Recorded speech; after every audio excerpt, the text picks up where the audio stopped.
Paul, who was kind while we were dating, started to verbally abuse me along with his daughter, Teresa, after we got married. Despite their treatment, I continued to save for Teresa's college funds. Eventually, a college acceptance letter arrived, and we decided to celebrate, which also coincided with Paul's promotion.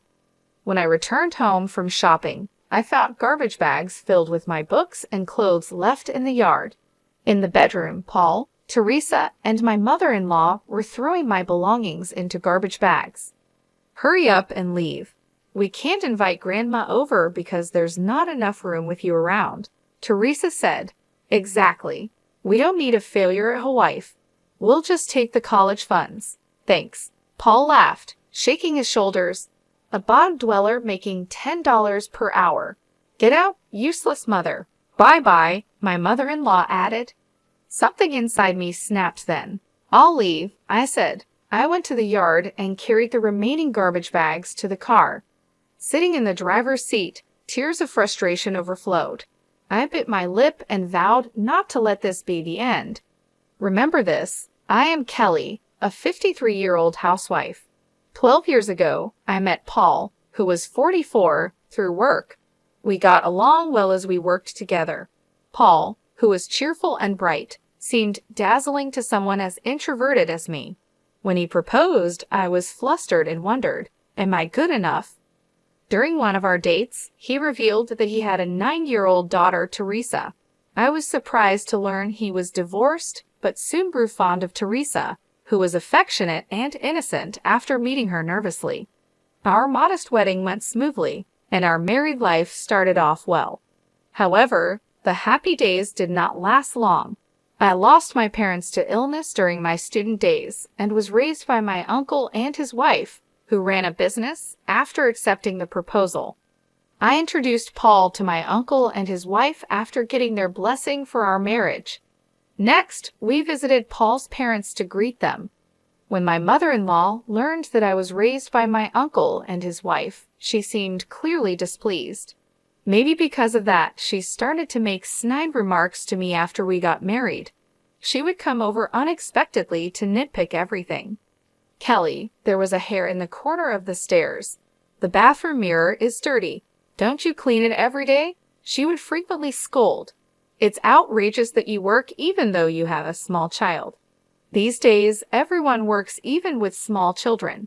I switched to part-time so I could be home when Teresa comes back from school. I gently objected. My mother-in-law glared at me. "How dare you talk back to your mother-in-law, insolent wife?" I never asked why they divorced, but I could guess it might have been because of her nagging. "Come on, Mom. If both of us work, we can save up for Teresa's college funds sooner," Paul said. But as years passed, like his mother, Paul started to verbally abuse me as well.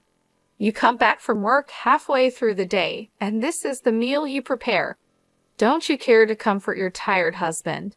"I'm sorry, but it's tough to prepare 2 side dishes every day besides the main," I replied. "You just want to slack off. Everyone manages to do it," he said. My mother-in-law, who was a full-time housewife, never used store-bought prepared foods and forbade me from using them as well. So I found time to prepare meals in advance late at night or on weekends when the family was asleep. Just when I thought the issue was resolved, Paul started insisting on bringing lunch from home to save money, which of course I had to prepare, and he found fault with that too.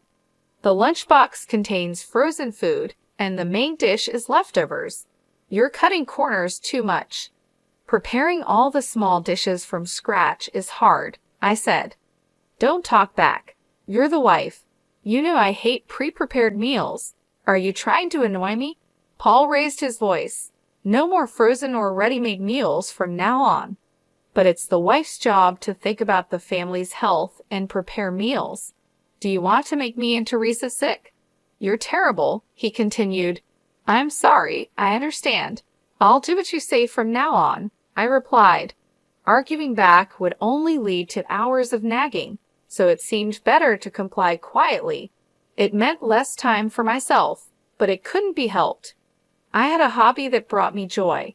After Paul and Teresa went to bed, I would jot down ideas in a notebook, imagining what it would be like if those things existed. This hobby, which I kept secret from them, was a great stress reliever.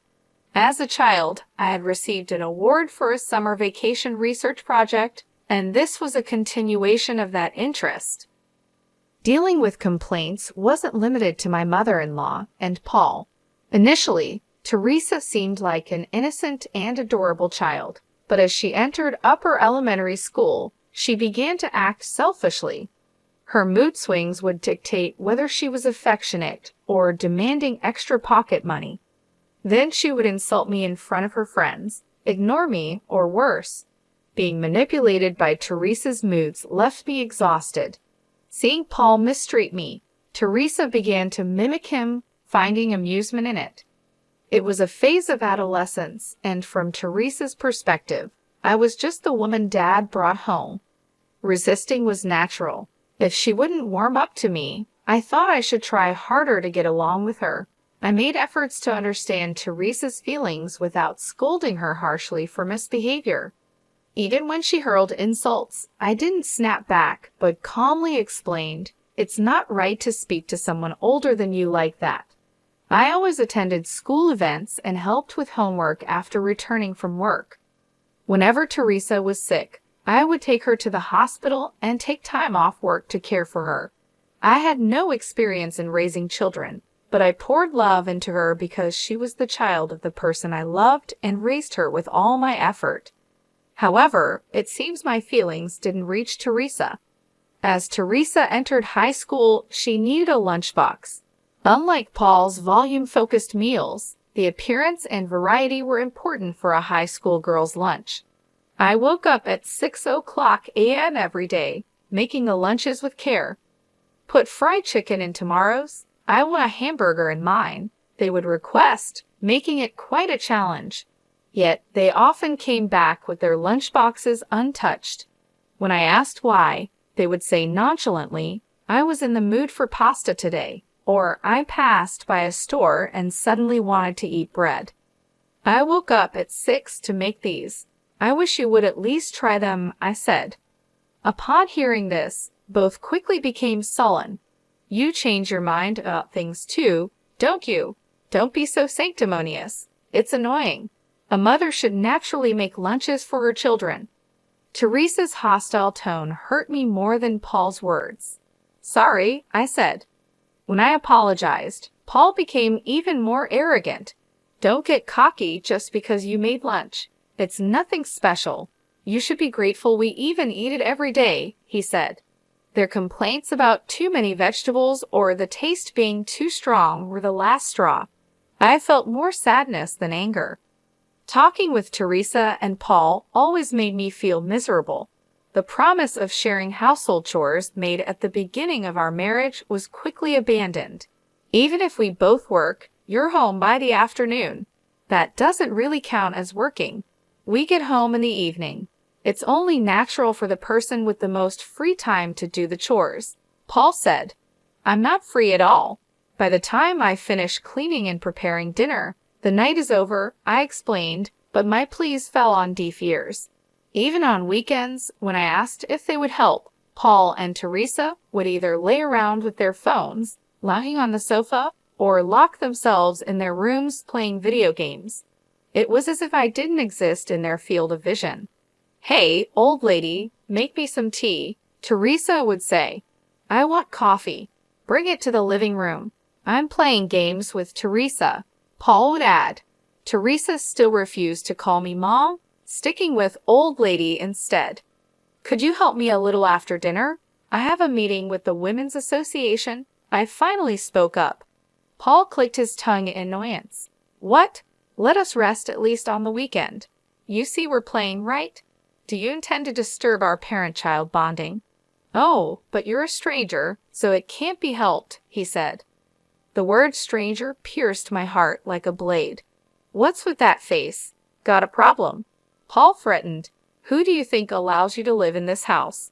A disposable part-timer like you standing up to me isn't 80 years too early." Faced with their attacks, I bit my lip and swallowed my complaints. Though Paul boasts as a middle manager in a small to medium enterprise, his income isn't impressive. He makes more than I do as a part-timer, but that's about it. Paul's dominance might stem from controlling the finances. Before our marriage, I mentioned I'm not confident in managing finances. Then I'll handle it that way you can relax, he said. Fooled by his cheerful smile, I agreed to hand over my salary to him. He would allocate funds from our combined incomes for living expenses and Teresa's college fund. Despite his salary increasing over the years, our living expenses somehow decreased. Lately, I've been given only $10,000. Half goes to saving for college fees, and the rest covers food, daily necessities, and miscellaneous expenses. I need at least $5,000 more, and I want some pocket money for myself. Housewives don't need pocket money. Put the $5,000 for Teresa's education into the account first. I'll check every month, Paul said firmly. I stood my ground. Paul, you often buy luxury watches and brand-name suits. You nag me about saving money and are stingy with it. You seem to give Teresa a lot of pocket money. Why can't I buy what I want? I desperately appealed to Paul. I work too. It's ridiculous to need my husband's permission to buy clothes or go to the hair salon. Both Teresa and I have our social obligations. You don't need to keep up with mommy friends. Dressing up is just a waste of money for you, Paul retorted. Teresa also joined in, looking pleased to participate. Children cost money. Stop complaining. Then I'll increase my working hours. The extra can be my pocket money, right? I suggested. Paul was shocked. That's out of the question. You can't even manage household duties perfectly as it is. What if you neglect them even more? Mom would definitely oppose it, he said, mentioning his mother. I gave up on arguing. It was difficult for someone as timid and inarticulate as me to stand up to the two of them. Yet I harbored a faint hope. Maybe if Teresa gets into college and enjoys campus life, her attitude towards me will soften. Seeing Teresa happily going to college with the money I saved, perhaps Paul would respect me more than before. But my hopes were dashed as easily as they were formed. When the heat of the day began to increase, Teresa's acceptance letter arrived. A few days later, Paul came home with news that made Teresa cheer. Dad, you're becoming a manager. That's so cool, Teresa exclaimed. I got the provisional notice, but now it's confirmed. My salary and bonus are going to skyrocket, Paul announced. I listened with a disheartened feeling. I knew not a penny would come my way. I was certain I would still be forced to economize as before. Yay! Buy me an awesome bag to celebrate.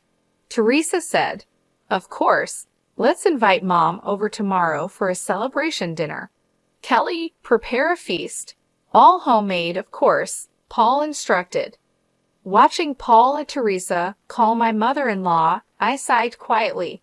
This time, it seemed like I might be able to spend some peaceful time without any snide remarks. The next day, I went to the supermarket to buy ingredients for steak and soup. Despite the rainy weather, Teresa and Paul were in high spirits from the morning. When I arrived home and got out of the car, I glanced at the yard and tilted my head in confusion. A garbage bag, open and beaten by the rain, was left out. It wasn't there when we left. A bad feeling washed over me as I approached the garbage bag. I was shocked. Inside the bag were my clothes. I quickly tied it up and entered the house to confront Paul and Teresa, only to find my mother-in-law's shoes at the entrance. Hearing noises from the upstairs bedroom, I rushed up to find Paul, Teresa, and my mother-in-law cheerfully stuffing my books and clothes into garbage bags. What are you doing? I demanded. Oh, you're back. As you can see, we're throwing out trash. The old lady's stuff is all cheap, Paul said casually. As they continued their task, I snatched the garbage bag from them. Stop. Don't do this without asking me. It's okay. You're no longer needed, Paul replied. The two of them excitedly raised their voices at me, leaving me bewildered. We've already paid the entrance fee for college, right? and we've saved up the $870,000 for 5 years of tuition. Your role as an ATM is over. Amazing how you saved up with just a $10 per hour wage. It's all thanks to me forcing you to save, Paul said proudly. I stared at Paul, astonished. Why was he speaking as if it were his own achievement? Paul continued, full of pride, after kicking out the previous wife, I wanted to bring Mom here, but first, we thought of saving up for college. Finding a submissive woman to save up would mean Teresa and I wouldn't need to save. You seemed submissive enough and just right to double as a housemaid. But Dad, you were wrong, Teresa said, puffing out her cheeks. She couldn't do the housework perfectly, and she lectured me even though she's an outsider. Totally useless. My mother-in-law glared at me in agreement. We married you, a parentless older woman. You should be more grateful to Paul instead of always complaining. The two surrounded me, saying whatever they wanted. So hurry up and leave. We can't have Grandma move in with you hogging the rooms. Exactly. We don't need a failed wife. We'll just take the money, Paul added, pushing the garbage bag toward me. The bottom dweller earning $10 per hour. Get out, useless mother. Bye-bye. Something inside me snapped. Then I'll leave, I said. I grabbed my valuables, transferred my clothes and books from the garbage bags to a suitcase, and left the room. Heading to the yard, I also moved the rain-soaked garbage bags to the car. Sitting in the driver's seat, tears of frustration spilled over. Paul never had any affection for me. To be treated as nothing more than a housekeeper and ATM, how much more could they belittle me? I was furious. Biting my lip, I vowed in my heart not to let this be the end. Remember this, I thought. Eager to escape from those two, I drove a short distance before pulling over to call my uncle without revealing too much. I poured out everything, and my uncle, furious, immediately arranged for an empty room in a singles dormitory for me to use until I found a place to move. I decided to accept his kindness. Fortunately, only my clothes got wet in the rain, so I dried them at a laundromat near the dorm and carried them to my room. As I stored my clothes in the chest of drawers and organized my valuables, I began to feel slightly more at peace. During our relationship, Paul had been truly kind, and I believed I was cherished. Even after his attitude changed post-marriage, I kept telling myself, he's really a kind person. Things will go back to how they were. With Teresa, I thought we just needed time to get along, and with my mother-in-law, I believed it was natural for in-laws to clash. But faced with reality, I finally woke up. No matter how much I tried to make amends or the effort I put in, it was futile with people like them. They would pay for trampling over my feelings. First, I visited my uncle's company to ask for a referral to a good lawyer. I went to the city office to pick up divorce papers and completed various procedures. Eventually, I received a message from Paul stating, I filed for divorce. After I left, neither Teresa nor my mother-in-law bothered to call, perhaps enjoying their life without me. A month of peaceful days passed until Paul contacted me again. I was working on my computer when I saw his name on my phone screen and decided to ignore it. I had been expecting his call, but I was busy. I let it go to voicemail. Soon, Paul's tearful voice came through. Kelly, please answer the phone. Something terrible has happened. After the call ended, my phone kept ringing persistently. Hurry up and come out. Help us. It's going to be bad if it stays like this. He left crying messages on the voicemail and called like a man possessed. Eventually, I gave in and answered the phone. What do you want, Paul? I'm busy. Can you get to the point? Paul hesitated on the other end, taken aback by my sharp tone. Oh, well, I called Teresa's college, he said, sniffling. They said she has withdrawn her enrollment, so she is not a student there. What's going on? Exactly as they said, I replied matter-of-factly. I canceled the enrollment. The prep money's gone, but they refunded the tuition fees to my account, which helps a lot. Withdrawal. Don't make decisions on your own. Paul yelled. Poor girl. She worked hard to get into college. Oh, really? I said, unimpressed. I didn't know, Kelly mocked. With the allowance you gave her, she was busy going to nightclubs and rock concerts until morning. Hardly the behavior of a student. That is, Paul stumbled over his words. I've never seen her study once. So you chose a college where money would do the talking, right? She studied when you weren't looking. College isn't just about studying. You've taken away her chance to learn other things, Paul argued heatedly. Oh, my mistake. It could have improved her twisted character, right? I returned his statement with heavy sarcasm. Why are you doing this? Do you have a grudge against us? Paul asked, bewildered. She told me to get out, called me a useless mother. Who does she think made her college possible? How do you think I felt saving up all that money? I said. Holding on to such words, you're petty. Well, there's money in the account, right? Paul replied. Yes, I said, and the call abruptly ended. Sighing, I returned to my work on the computer. Less than an hour later, the phone rang again. Reluctantly answering, I was greeted by a frantic Paul screaming, Why can't I withdraw the money from your account? So you couldn't. I feigned ignorance. Paul started to rant and rave. I was refused at the bank. Of course, I changed the account holder's name. You can't just do that. Ah, no. Kelly, where are you? Paul's voice sounded desperate, almost begging. Without money, Teresa will have trouble enrolling in another college next year. Return Teresa's money. Return it. That $250,000 is my money.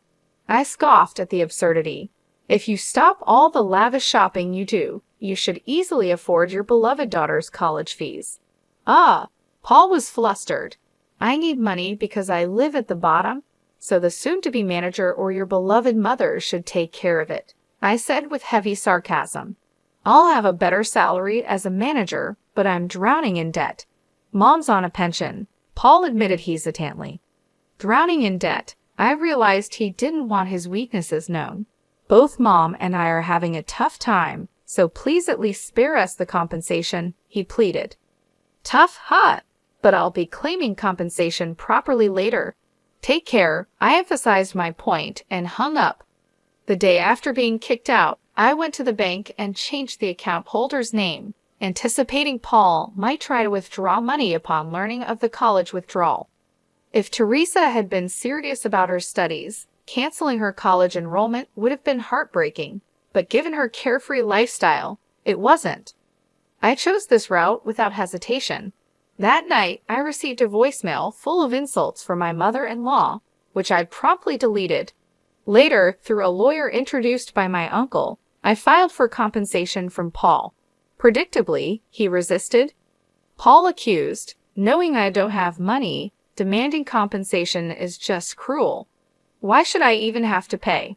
I provided for Kelly, treated a failed wife kindly, and didn't even cheat.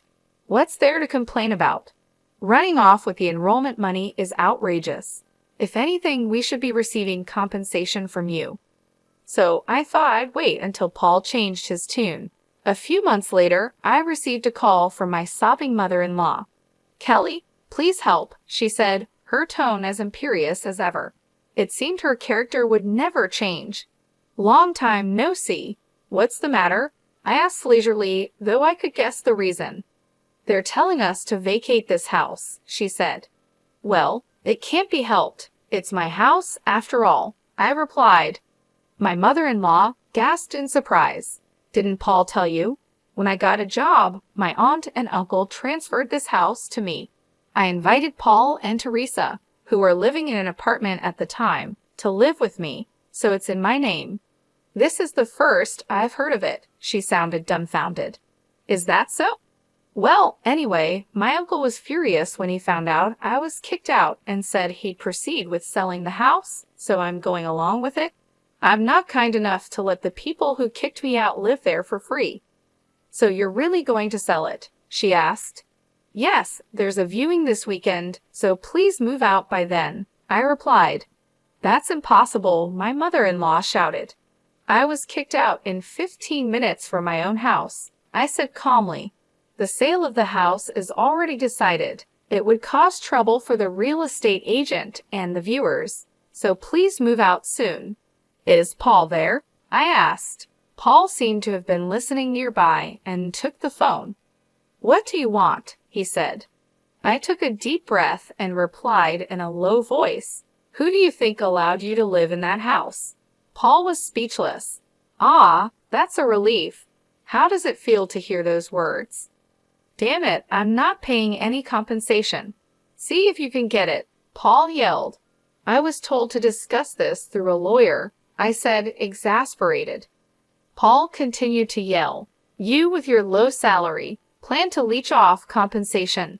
Pathetic, but I'm not paying a cent." "Are you sure you want to be so confident?" I asked.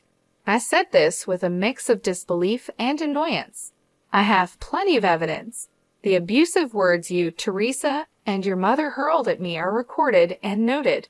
While you forced me to economize, you squandered money on luxury goods. There's no escaping this. A mother saving for her child is natural, and a wife should obey her husband."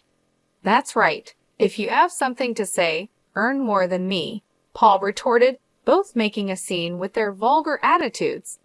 "Return the college funds, thief. If you really don't, we'll sue you." "Suit yourself." "Enough, both of you." Teresa tried to calm her mother and Paul over the phone. "I'm really angry at her for stealing my important college funds. That's the lowest a parent can get."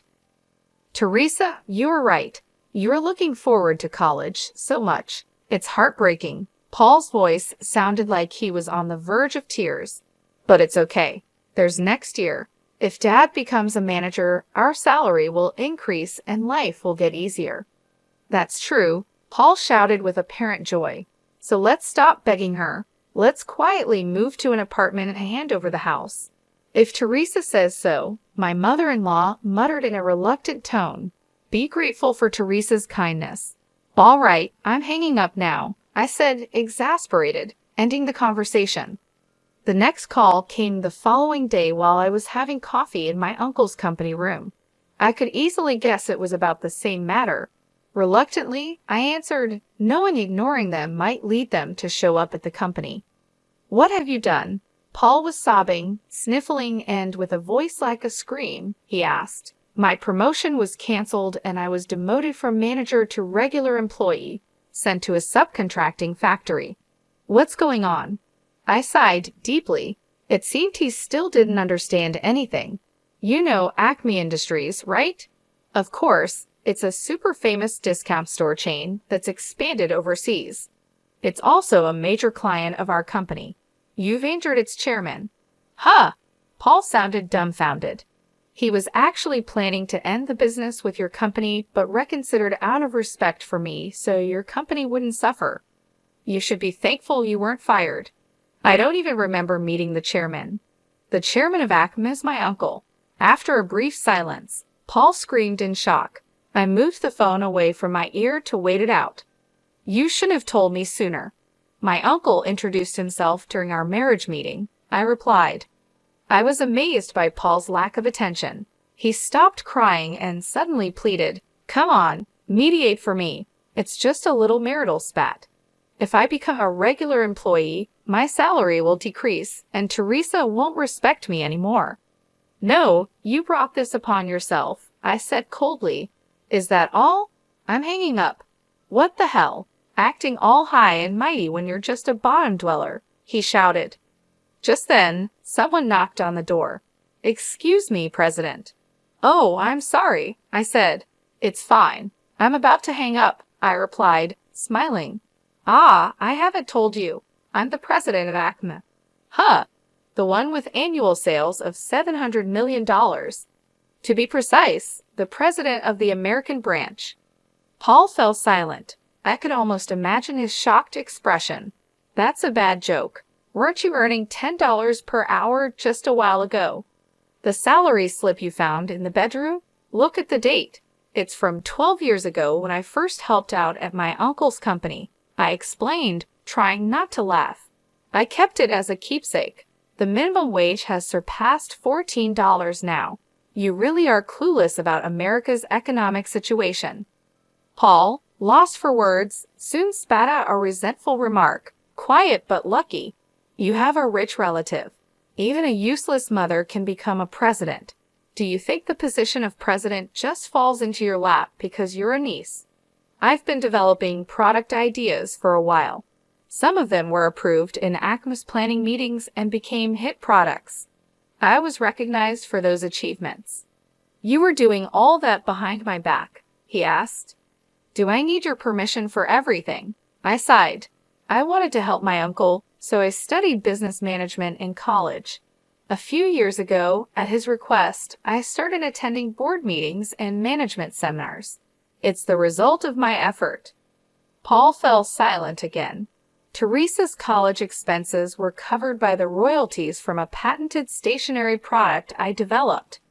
Otherwise, it would have been impossible to manage living expenses and savings for my salary alone. If you have money, then we don't need compensation, my mother-in-law interjected. It seemed Paul had put the phone on speaker so my mother-in-law could listen in.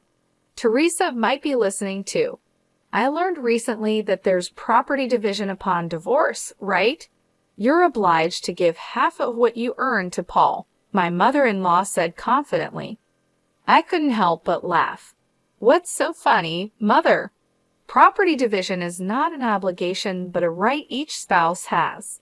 One can also choose to waive it, I explained.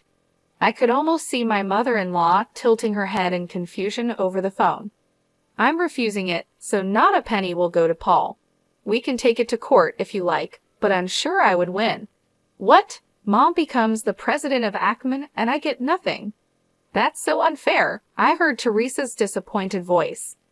Paul remarked, Kelly, being the husband of a president means you can live in luxury. Forget about pride. This isn't the time, my mother-in-law urged Paul. Paul also agrees, right? Mom, Kelly, I apologize for everything. Let's start over. I won't treat you as a housekeeper anymore, Paul pleaded. Mom, I won't call you useless anymore. So come back. I want a high-rise condo for our next home. Faced with their outrageous demands, my laughter turned into disbelief. I can earn well on my own, so I don't need a useless husband. Compensation will be deposited into my account monthly. If you can't pay, your assets will be seized. Take care. Amidst their shouts over the phone, I hung up and blocked Paul, Teresa, and my mother-in-law's contacts. Paul, who had been showing off at the subcontracting company, ended up being fired after causing trouble. Struggling with living expenses, debt, and compensation payments, he now works non-stop at a factory on weekdays and a restaurant on weekends. Of course, they had to move out of the house and now live in a rundown apartment with Teresa and my mother-in-law. Teresa, who planned to enjoy her college life, lost all motivation to study and lazes around at home every day. My mother-in-law, doing no housework, joins Teresa in mocking Paul for his low salary, leading to constant quarrels. Having secretly saved up money, I moved to a luxury high-rise condo and lived a busy life. I was worried about the backlash from other employees for a former regular employee becoming the president, but they welcomed me warmly. My contributions to hit products have played a significant role. Any gaps in my knowledge are covered by the executives. Free from worrying about Paul and Teresa's opinions, I'm glad to live freely. I plan to take care of myself while enriching both my work and personal life.